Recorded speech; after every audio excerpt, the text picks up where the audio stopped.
Channel की सभी updates पाने के लिए सब्सक्राइब करें और प्रेस करें बेल आइकन। हमने अपने दर से पूछा हमारा घर कहाँ है। हमने अपने दर से पूछा हमारा घर कहाँ है। दर ने कहा सारा जहाँ जहाँ है। हमने सवाल किया बंधु सारा जहाँ कहाँ है।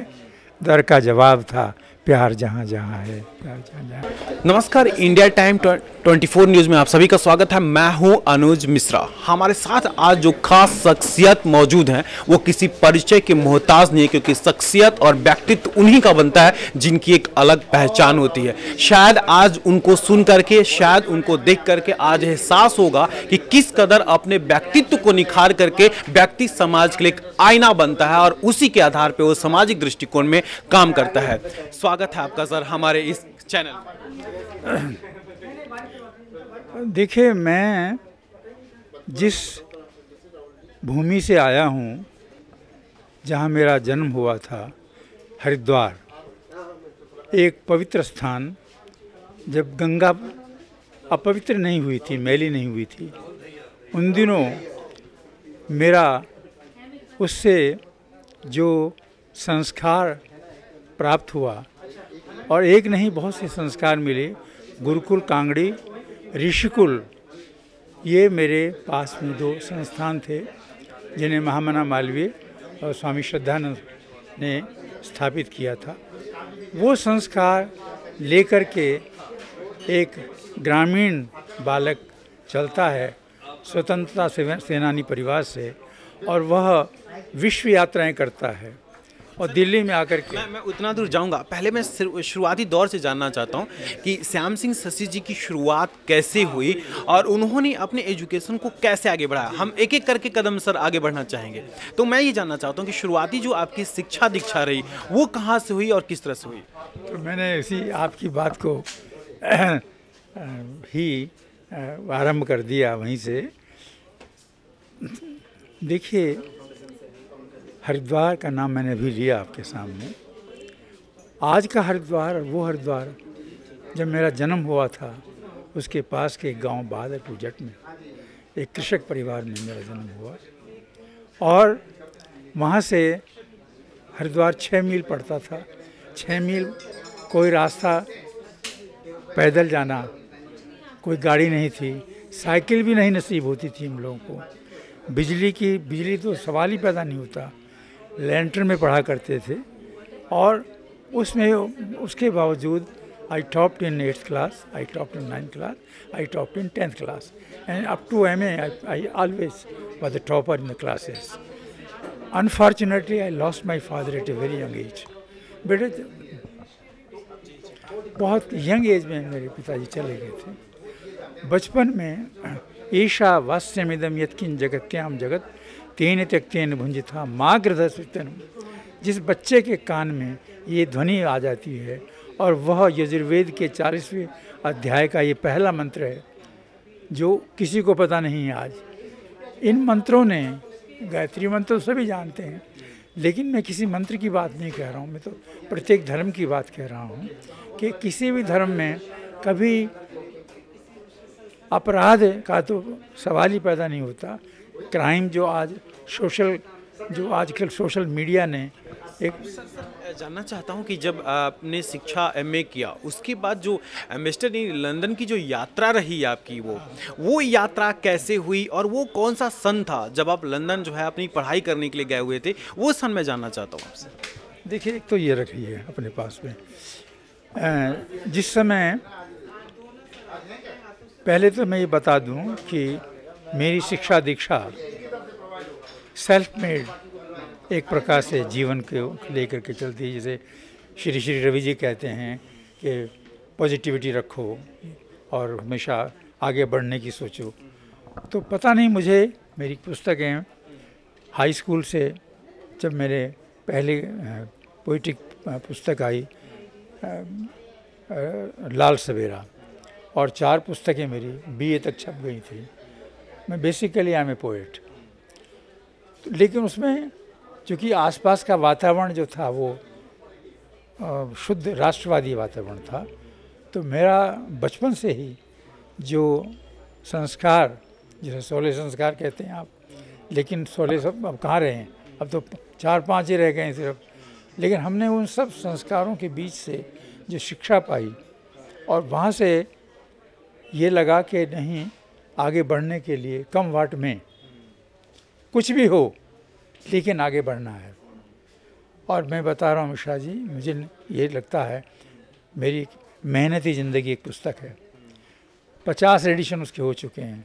जब रवि वगैरह, शिव खेड़ा वगैरह का कोई नाम नहीं जानता था, उस वक़्त डॉक्टर नहीं थे, केवल श्याम सिंह शशि थे। उस समय मैंने वो पुस्तक लिखी थी, सफलता नाम से पहले छपी, और उसी का परिणाम था कि मैं विश्व यात्राएं करके आया। लंदन में जब मैं मैनेजमेंट कर रहा था, एक्चुअली मैं I am from IAS rank, मैं केवल लेखक नहीं हूँ, जीवन में आप नीति आयोग के भी सदस्य रहे हैं। जी, यही से मैं जानना चाहता था कि मतलब ये पूरा जो एक पैकेज, मैं कहूँ अगर तो गलत नहीं है, कहाँ आपने मतलब कितने परेशानियों से शिक्षा को ग्रहण किया, फिर आपने लंदन में अपनी पढ़ाई की, उसके बाद आ करके इंडिया में अपने आप को सर्वाइव किया, वो मैं जानना चाहता हूँ कि सब कुछ कैसे कैलकुलेट करके आपने चला।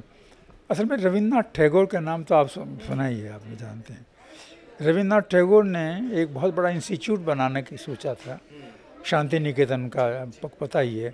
और जिस समय वो महाकाव्य या अपनी कविताएं लिख रहे थे, तो उस समय इतने बांग्ला भाषाभाषी लेखक थे, उन्होंने कहते क्या ये रविन्द्रनाथ टैगोर भी कोई पोएट है, ये कुछ भी नहीं है, तो इसे ये नहीं आता, वो नहीं आता।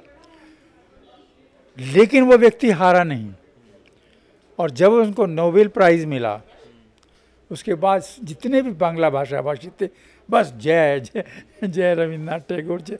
तो ये हमारे देश का ही हाल होता है। और उसके बाद तो वो हर जगह, संगीत भी उनके नाम से, रविंद्र संगीत पुस्तकें हैं, फिलॉसफी में और एजुकेशन में, प्राइमरी एजुकेशन शुरू करते हैं तो वहाँ रविन्द्रनाथ टैगोर का नाम आता है। तो चूँकि वो तो व्यक्ति, उसने फिर शांति निकेतन बनाया वो, और उसके बाद फिर वो विश्व में यात्राएँ की। तो ये अनुवाद भी उसका तो बांग्ला में लिखा था। देखिए, अपनी भाषा में ही आप जितना अच्छा लिख सकते हैं, ख़ास तौर से सरस साहित्य, क्रिएटिव लिटरेचर, नॉलेज की बात नहीं, नॉन लिटरेचर की बात अलग है, उसको तो आप सीखे विज्ञान पढ़ेंगे। जैसे मेरा सोशियोलॉजी रहा है, सामाजिक विज्ञान, हिंदी विश्वकोश बनाए मैंने, सब मुझे नहीं पता कि ईश्वर ने कैसे ये सब कुछ कराया है।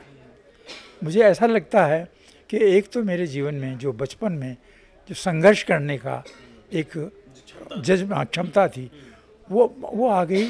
उस क्षमता ने जो है मुझे संस्कृत, हिंदी, उर्दू भी हमारे यहाँ चलती थी, क्योंकि उन ज़माने में उर्दू का भी था, हाँ, बोलबाला था। संस्कृत तो इसलिए क्योंकि संस्कृत तो हमारे परिवार से सब शुरू हो जाती थी वहाँ से, और चूँकि वहाँ एक प्रत्येक जो हिंदी या हिंदू, उसको हरिद्वार में अगर रहना है तो उसको अगर ये इन शब्दों के साथ जुड़ाव है और अपनी भाषा, ये नहीं कि खाली मुझे तो ये कोई अणची तक ही याद रहा उस वक़्त।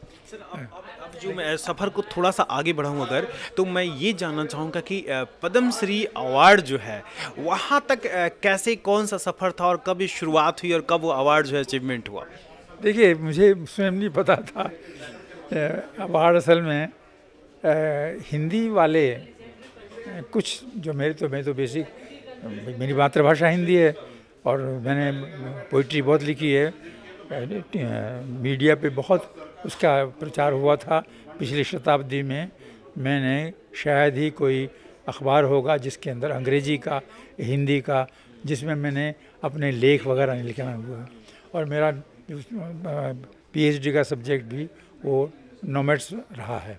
इसलिए जो है ये जो आज जो कार्यक्रम हो रहा है आपका, क्योंकि सबसे ज़्यादा अत्याचार नोमैड्स के साथ हुआ है, मतलब जो घुमंतु लोग हैं, 200 से ऊपर जातियां हैं घुमंतु। मेरी किताब है a socio history of ex criminal communities, मतलब ऑलराउंडर काम। देखिए, मल्टी डिसिप्लिनरी काम है मेरा, एक वो नहीं, एक फील्ड से नहीं मेरा काम। आप सोच सकते हैं श्याम सिंह शशि जो है वो खाली एक फील्ड में काम करता हो, ऐसा सब। अंग्रेज़ी में मेरी 300 किताबें, मोटे मोटे ग्रंथ हैं। सर बस मैं वो सिर्फ कहानी जानना चाहता हूँ कि कैसे जो सम्मान के प्रति किसने वो कैसे हुआ। तो अब मैं नाम नहीं लूँगा, एक हमारे मित्र हैं, वो इस दुनिया में नहीं रहे, चले गए, और वो पोइट थे, वो भी पोइट, और जो एक राष्ट्र कवि बनते थे, बहुत बोलते थे। तो उन्होंने कहा यार ये दोनों साथ साथ बैठे हुए थे। उन्होंने कहा यार ये अभी भी टीवी में भी आ रहा है, रेडियो में आ रहा है, और ये अखबार में भी आ गया। 26 जनवरी को आता है ना, सारा नाम अनाउंस करते हैं। तो 1990 में और यंग एज में, तो उसमें उन्होंने कहा कि इसको श्याम सिंह शशि को कहाँ से गुलाब उसके सुरखाब के पर लगे हुए हैं कि हम उनसे बड़े पोइट हैं और हमें मिलना चाहिए था, ये पद्मश्री कैसे मिल गई इनको। तो उन्होंने कहा पंडित जी आपको पता नहीं है, श्याम सिंह शशि ने केवल हिंदी में नहीं लिखा, और ये बताओ कि उनका तो अंग्रेजी और Hindi, he the first writer in the country who got this award in 2 literature, in English and Hindi, not in 1। और अच्छा तो हमें पता ही नहीं था श्याम सिंह। तो भाई तुम्हें वो इसलिए कि तुम उनकी हिंदी रूप भी जानते हो, अंग्रेजी वाले अंग्रेजी का रूप जानते हैं। तो ऐसा है मिश्रा जी कि मुझे ये लगता है कि अगर आप लाइन से, मैंने कोई ये सब परीक्षाएं की, I am triple PhD actually, triple. मैंने PhD सोशियोलॉजी में किया, डील एंथ्रोपोलॉजी में किया, और फिर लिटरेचर में किया, कल्चर में जर्नलिज्म पढ़ाता रहा। ये अलग अलग चीज़ें हैं, सर्विस भी करता था। तो आज भी मैं जीवित बैठा हूँ आपके सामने, अभी रेडियो वाले, अभी इंटरनेशनल एक संस्था थी पिछले दिनों, अभी उनका उद्घाटन करता हूँ, कुछ करता हूँ इससे। मेरा मतलब ये मैं ये उसकी बात नहीं, मैं सत्य जो मेरे भीतर से निकल रहा है, मैं युवा पीढ़ी को भी बताना चाहता हूँ। Nothing is impossible in the world, कोई चीज़ मुश्किल नहीं है। थिंग्स आर डिफ़िकल्ट, कठिनाई जरूर है, कठिन है, लेकिन असंभव नहीं है। ये बसंत अभी तक हो चुके हैं श्याम सिंह शशि जी के। आपको आश्चर्य होगा, आप क्या सोचते हैं कि मैं कोई मेरी उम्र जो है कम नहीं है। अब आप सोचेंगे कि ये क्या बात है भाई, इस उम्र में आप 80 के आसपास, अब सोच लीजिएगा। अब जब 80 में आप चल रहे हों और उसके बाद भी आप सही हों, चूँकि मैं शुद्ध शाकाहारी, कभी मद्यपान वगैरह किसी प्रकार का व्यसन नहीं पाला, और जहाँ बैठे हुए हैं आप पत्रकारों में, यहाँ तो सब कुछ मिलता है, और मेरे मित्र 90% खाने पीने वाले हैं। लेकिन मैंने न कोई व्यसन पाला, व्यसन केवल कलम से पाला। लेखन 2-2 बजे तक काम करता हूँ, इस उम्र में भी 2 बजे तक काम करता हूँ रात के। अब सोच लीजिएगा, तो मैं युवाओं से कहता हूँ, मैं भी यूनिवर्सिटी का, जहाँ पर Indira Gandhi national open university को मैंने स्थापित, जो उसका सेंटर को स्थापित कराने के लिए रविन्द्रनाथ टैगोर ही मेरे मन में थे कि उन्होंने यूनिवर्सिटी खड़ी की, तो मैं एक रिसर्च फाउंडेशन जैसी संस्था ये नहीं खड़ी कर सकता। रिसर्च फाउंडेशन में हमारे शंकर दयाल शर्मा वो जुड़े हुए थे।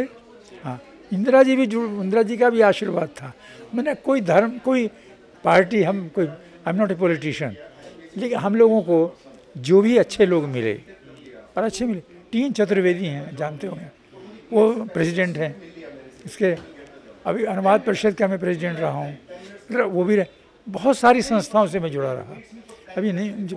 तो ये मैं इसलिए कह रहा हूँ आपको कि आप जितना अधिक व्यस्त रहेंगे, उम्र का पता नहीं लगता। सर, हमसे बातचीत करने के शुक्रिया, धन्यवाद। मैं चाहूँगा कि एक खास अंतिम जो संदेश है हमारे युवा वर्गों को, वो जरूर संदेश दें कि किस तरह से अपने आप को रखें, किस तरह से आगे बढ़ें, और कैसे राष्ट्र के प्रति, कैसे देश के प्रति, कैसे समाज के प्रति अपने प्रेम का प्रदर्शन करें। देखिए, बचपन में कभी हम पढ़ा करते थे, if the wealth is lost nothing is lost, if wealth is lost nothing is lost, if health is lost something is lost, but if character is lost everything is lost। एक तो ये ध्यान रखना चाहिए कि चरित्र जो है वो पारिवारिक चरित्र होता है, वो व्यक्तिगत चरित्र होता है, वो राष्ट्रीय चरित्र होता है, वो विश्व मानवीय चरित्र होता है। तो ये चारित्रिक जो विशेषताएं हैं, एक तो हमारी यंग जनरेशन को वैल्यूज़ नहीं भूलने चाहिए।